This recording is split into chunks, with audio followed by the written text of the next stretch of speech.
नमस्कार, मैं निकेत कुमार। आप देख रहे हैं तिरहुत न्यूज। बिहार विधानसभा चुनाव का ऐलान हो चुका है। 3 चरणों में चुनाव होने वाला है। ऐसे में नगर विधानसभा क्षेत्र से अपनी ताल ठोक रहे हैं मान मर्दन शुक्ला जी। उनसे हम बातचीत करेंगे आगामी विधानसभा चुनाव को लेकर के। सर, आपका स्वागत है हमारे चैनल में। धन्यवाद। सर, आप शहर के डिप्टी मेयर भी हैं, मगर आप राजनीति में उतरना चाहते हैं। आपकी क्या कुछ रणनीति है इसके लेकर? रणनीति कुछ विशेष नहीं है। हमारा कहना है कि जो शहर का हालत है उससे जनता अगर संतुष्ट है तो कोई बात नहीं, संतुष्ट नहीं है तो परिवर्तन होना चाहिए और परिवर्तन के दौर में हम भी हैं। हमको भी लोग मौका दे। अगर शहर का जो अभी माहौल है उसको कहीं भी घूम के देख लीजिए, सारे चीज़ आपके सामने आ जाएंगे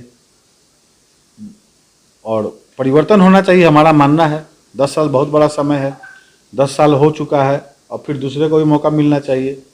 शहर का कोई भी एक ऐसा हमको बता दीजिए संस्था या किस एक चीज़ में हमारा शहर अव्वल नंबर पर है। शिक्षा, स्वास्थ्य और अन्य सारी सुविधाओं में हम पिछड़ते जा रहे हैं। कोई जनप्रतिनिधि आवाज़ नहीं उठाता है। हमारा जो मूलभूत सुविधाएं हैं जैसे राशन कार्ड हो गया, अनाज हो गया, राशन हो गया, तेल हो गया, चाहे अन्य सारे सरकार की सुविधा से कोई जनप्रतिनिधि उसको भी नहीं देखता है। हम एज ए वार्ड काउंसलर बहुत परेशान रहते हैं हम लोग इस चीज़ से। हमारे सारे वार्ड पार्षद दिन रात इसमें घूम के मेहनत करते हैं। उन लोग का कोशिश करते हैं कि जहाँ से जहाँ तक हो। कुछ कमियां हमें भी हैं, रह जाती हैं, लेकिन अभी तक विकास शहर का अधूरा है, जो आप देख सकते हैं। सर, यहाँ के जो विधायक हैं और नगर विकास मंत्री भी हैं सुरेश शर्मा जी, वो वार्ड पार्षद पे और आप लोगों पे भी आरोप लगा रहे हैं कि जो शहर का विकास नहीं हो पाया, इसके पीछे कहीं ना कहीं वार्ड पार्षद और जो नगर निगम के कर्मचारी हैं वो लोग कोताही बरत रहे हैं। इसके बारे में क्या कुछ कहेंगे आप? देखिए, जो बची कुछ कुछ है, अगर नगर निगम काम करना बंद कर दे तो शहर तो एक कचरे का अंबार हो जाएगा। नगर निगम काम तो कर रही है, ऐसा नहीं कि नगर निगम काम नहीं कर रही है, लेकिन हम यह पूछना चाहते हैं कि 3.5 साल नगर विकास मंत्री बन के ये क्या किए? कोई ऐसा सौगात जो मुजफ्फरपुर को दिए? स्मार्ट सिटी इनके मंत्री बनने से पहले घोषणा हो चुका था। उसके अलावे हमारे शहर को क्या मिला है? स्मार्ट नाला, एयरपोर्ट, एम्स, क्या हमको बताए? कोई ऐसा शहर में कुछ कर दिए हो जो हम लोग नाम लेके यहाँ ये मंत्री जी किए हैं? तो आप खुद घूम के देख लीजिए।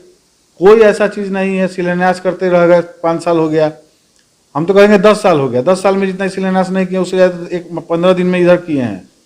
खाली शिलापट सब जगह ठोकवा दिए, रोड का पता ही नहीं, टेंडर हुआ कि नहीं हुआ ये लोग को पता ही नहीं है। तो मंत्री जी आरोप लगा रहे हैं, उनका काम है। अब चुनाव आया है तो किसी पर तो आरोप लगाएंगे, तो पार्षद ही सही। चुनाव में आप कौन सा मुद्दा लेकर जनता के बीच जाएंगे और जीतने के बाद मुजफ्फरपुर को क्या कुछ मतलब विकास के लिए क्या कुछ करेंगे? देखिए, हमारा मानना है कि विकास, संपूर्ण विकास होना चाहिए। खाली रोड नाला को ही आप विकास नहीं मानते हैं।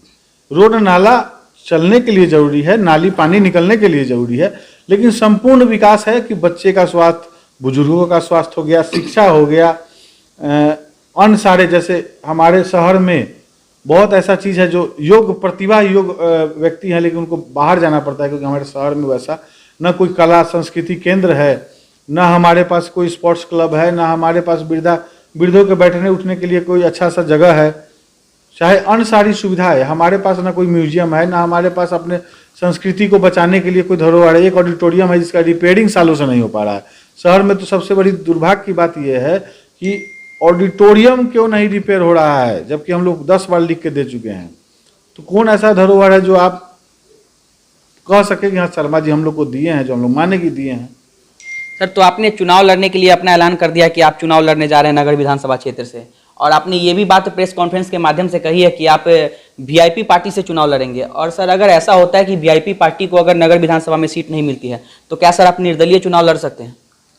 अभी हम इस पर कुछ नहीं कहेंगे, क्योंकि हमें अब हमारी पार्टी से पूर्ण आश्वासन मिला हुआ है कि हमको चुनाव पार्टी से लड़ना है, और निर्दलीय लड़ने पर हम फिर बैठेंगे अपना। अगर वैसा परिस्थिति तो आएगा ही नहीं, तो पहले अभी इस पर बात करना।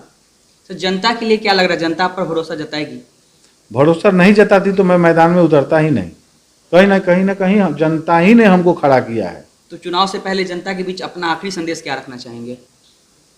अभी तो शुरुआत हुआ है, तो आखिरी संदेश क्या होगा? मतलब चुनाव से पहले कि किन मुद्दों पर जनता वोट करे, कैसा प्रत्याशी? हम तो कह रहे हैं, अगर विकास शहर का आप देख लीजिए, अगर आप संतुष्ट हैं तो कोई बात नहीं, अगर संतुष्ट नहीं है तो दूसरों को मौका मिलना चाहिए। प्रकृति का नियम है परिवर्तन, परिवर्तन कीजिएगा तो अच्छा से अच्छा सामने रिजल्ट आएगा। हर चीज़ में परिवर्तन होना चाहिए। तो अभी अभी आपने देखा शहर में मुजफ्फरपुर नगर विधानसभा क्षेत्र में कई प्रत्याशी अपनी ताल ठोक रहे हैं। ऐसे में शहर के डिप्टी मेयर ने भी अपनी डंका बजा दी है और देखना अब काफी दिलचस्प होगा कि यहां से बाजी कौन मारता है। सहयोगी आकाश मिश्रा के साथ मैं निकेत कुमार, तिरहुत न्यूज, मुजफ्फरपुर।